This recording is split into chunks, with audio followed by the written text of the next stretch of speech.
Bonjour, bienvenue. Bonjour à tous. Alors d'abord, tout simplement, on va vous poser la question de savoir un peu quel est votre point de vue, quel est l'avis de la Creux par rapport au rôle à jouer pour l'hydrogène dans le futur mix énergétique qu'on annonce pour 2030 et quelle configuration vous voyez s'installer d'ici 2030. Je vous en prie. Alors, il y a eu un gros travail de quelque chose qui s'appelle le comité de prospective de la Creux, alors qui n'est pas la Creux, désolé. Je suis membre du collège, donc le régulateur, donc le mec qui rigole pas. Mais on s'est quand même octroyé un petit espace de rigolade, de prospective. On appelle ça le comité de prospective. Et dans le comité de prospective, on essaie de réfléchir à 2030, 2050, en essayant de réunir tous les acteurs du monde de l'énergie pour essayer de transformer ce qui souvent est des polémiques en controverse, c'est-à-dire mettre de la raison. Et on réunit donc tous les acteurs autour de la table et puis on essaie d'échanger de façon rigolote, sérieuse, rationnelle, posée, et on essaie de poser des chiffres sur la table. Donc ça a été la saison 3 du comité de prospective qui s'est achevée récemment. On a eu plus d'une centaine de réunions, 4700 litres de café consommés, plus de 350 participants, donc voilà, c'était quelque chose d'assez grand. Et parmi les thèmes qu'on a choisis cette année, il y avait l'hydrogène. Et on a essayé de positionner l'hydrogène par rapport à 2030 sur ces trois grands marchés que sont l'industrie. Les usages industriels de l'hydrogène, c'est à peu près 1 million de tonnes d'hydrogène par an. Les usages transport et puis à plus long terme, les usages pour le système énergétique.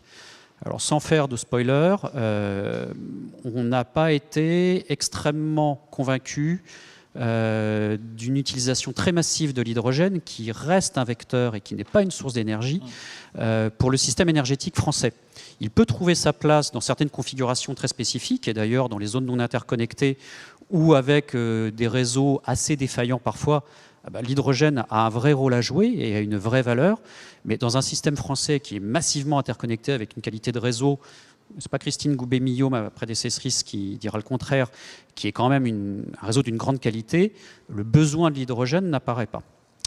À l'autre extrême du spectre, il y a l'industrie. Alors l'industrie, elle est bloquée.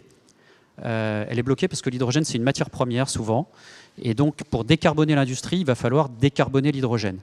Et en partant d'un hydrogène aujourd'hui en vaporéformage à 1,5 € le kilo à peu près, quel est, dans le meilleur des cas, le coût à la tonne de CO2 qu'il faut mettre pour arriver à utiliser l'hydrogène décarboné, on est entre 80 et 120 € la tonne. Quand on a commencé les travaux du groupe de travail, tout le monde avait un petit sourire en lèvres en disant « ouais bon, 2160 peut-être ». Avec l'actuel prix du CO2, ça commence à devenir une réalité. Et donc, dans un monde énergétique très mouvant, avec des prix du CO2 qui sont extrêmement fluctuants, se dire que l'hydrogène décarboné à base d'électrolyse et non plus à base de vaporéformage n'a finalement qu'un avenir dans une économie subventionnée, c'est pas évident. Et puis, il y a le chaînon manquant, les transports. Là, le rapport, si vous le lisez, j'espère que vous l'avez lu. Je l'ai parcouru. C'est bien, c'est bien, c'est bien, c'est bien. Donc si vous le lirez tous quand même, je tiens à ce que vous le lisiez tous. Là, le rapport est beaucoup plus modéré, c'est-à-dire que autant pour la mobilité individuelle, il est très compliqué de se dire qu'à l'horizon 2030, l'hydrogène représentera une solution massive.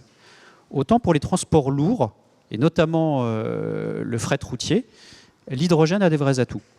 Et ce que moi je retiens essentiellement de ce rapport, c'est que l'avenir n'est pas écrit. On aura beau mettre des chiffres, on aura beau dire tout ce qu'on veut, ce qui est important, c'est de rester attentif aux signaux faibles. C'est de rester attentif à ces évolutions massives que vont connaître nos systèmes énergétiques et nos systèmes de vie pour ne pas rater une opportunité. Parfait, très bien. Alors, merci. C'est pas fini.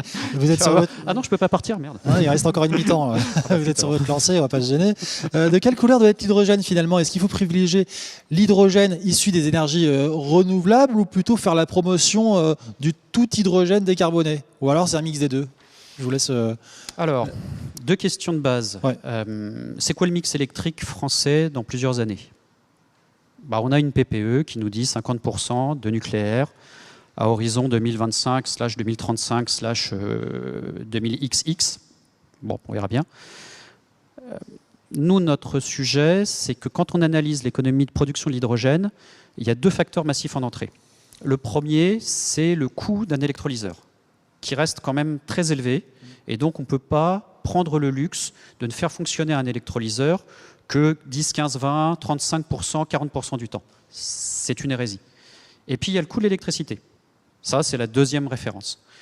Et donc, à votre question, est-ce qu'il faut un hydrogène bleu, orange, marron? Alors je ne ferai aucun mauvais gag sur un triptyque de film sur toutes les nuances qui peuvent exister dans les couleurs de l'hydrogène. Néanmoins, notre conviction, c'est qu'on ne peut pas aujourd'hui faire porter au développement de la filière hydrogène le risque ou le surcoût du développement des filières renouvelables qui sont aujourd'hui non achevées en France. On continue à avoir des tarifs de rachat ou des obligations d'achat pour la filière renouvelable. C'est déjà tellement compliqué, tellement risqué pour lancer une filière hydrogène, pour donner de la visibilité, que nous, Creux, alors là pour le coup c'est une position des collégiens, pardon, des commissaires, mais comme on est un collège, parfois je dis qu'on est des collégiens, la position de la Creux est très claire là-dessus. Il faut aujourd'hui faire de l'hydrogène décarboné, indépendamment de la source d'électricité à partir du moment où celle-ci est décarbonée. Traduction, dans des pays qui n'ont pas de source décarbonée massive autre que les énergies renouvelables, il n'y a pas d'autre solution que de développer massivement les énergies renouvelables. Dans des pays qui ont la chance, comme en France, d'avoir plus de 90% de leur production électrique à base de décarboner, grâce au nucléaire, le gros mot est lâché, mais malheureusement c'est la vérité, c'est un chiffre, c'est un fait, eh ben, on n'a pas le luxe de faire porter au développement de la filière hydrogène des risques supplémentaires. Et encore une fois, vous l'avez fortement souligné à juste titre, ce n'est pas une source, mais un vecteur. C'est un vecteur. L'hydrogène, ce n'est pas une source, mais un vecteur. Alors, j'aurais une dernière question. Vous avez 3 minutes devant vous. Je vous en prie. Je vais me lâcher là. Faut-il réguler l'hydrogène, et cela dès aujourd'hui? Je vous en prie. Alors, faut-il réguler l'hydrogène? Pourquoi est-ce qu'on régule un secteur? Alors, on régule un secteur, en règle générale, quand il y a soit des problématiques d'accès à des réseaux. On régule des réseaux pour être sûr que un grand acteur, propriétaire par ailleurs de ces réseaux, n'empêche pas d'autres acteurs économiques d'accéder à ce bien essentiel. Je dois avouer que c'est une hypothèse totalement théorique, je ne vois vraiment pas à quoi ça renvoie, mais bon, c'est pas très grave.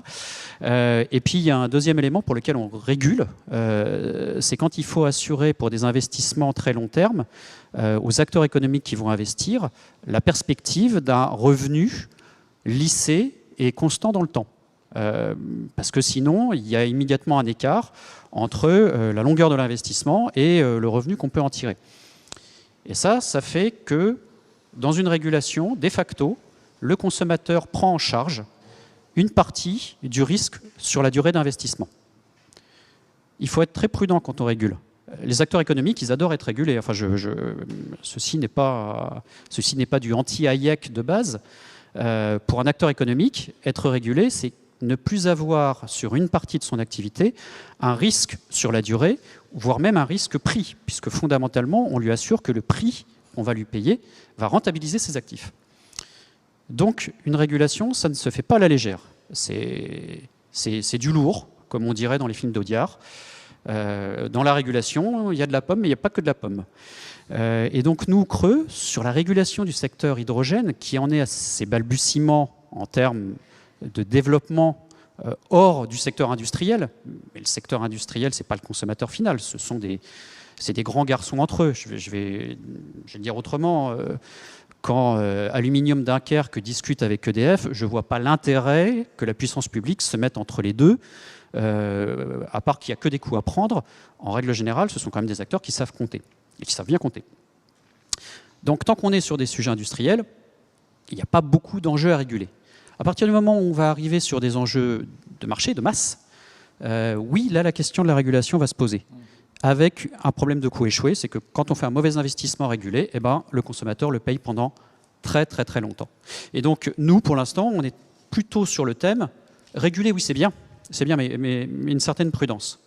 Alors, je vais terminer parce que tout le monde, ceux qui me connaissent savent que je suis un grand amateur de citations. La Creux est prudente sur la régulation de l'hydrogène. Mais néanmoins, Sophocle disait que pour agir avec prudence, il faut savoir écouter, il faut savoir rester attentif aux signaux faibles. Et c'est pour ça que les initiatives, notamment du Sustainable Energy Forum, qui restent attentifs aux signaux faibles, qui écoutent, qui cherchent, qui doutent, ça c'est très important, y compris pour un régulateur pétri de certitude et qui sait qu'il n'a jamais tort. Merci beaucoup pour ces éclairages et cet hommage. Et on vous en remercie. Et on espère vous revoir très très rapidement Avec plaisir. sur scène. Et j'invite les gens qui n'auraient pas lu le rapport de la Creux à le faire rapidement. Alors, site éclairerlavenir.fr.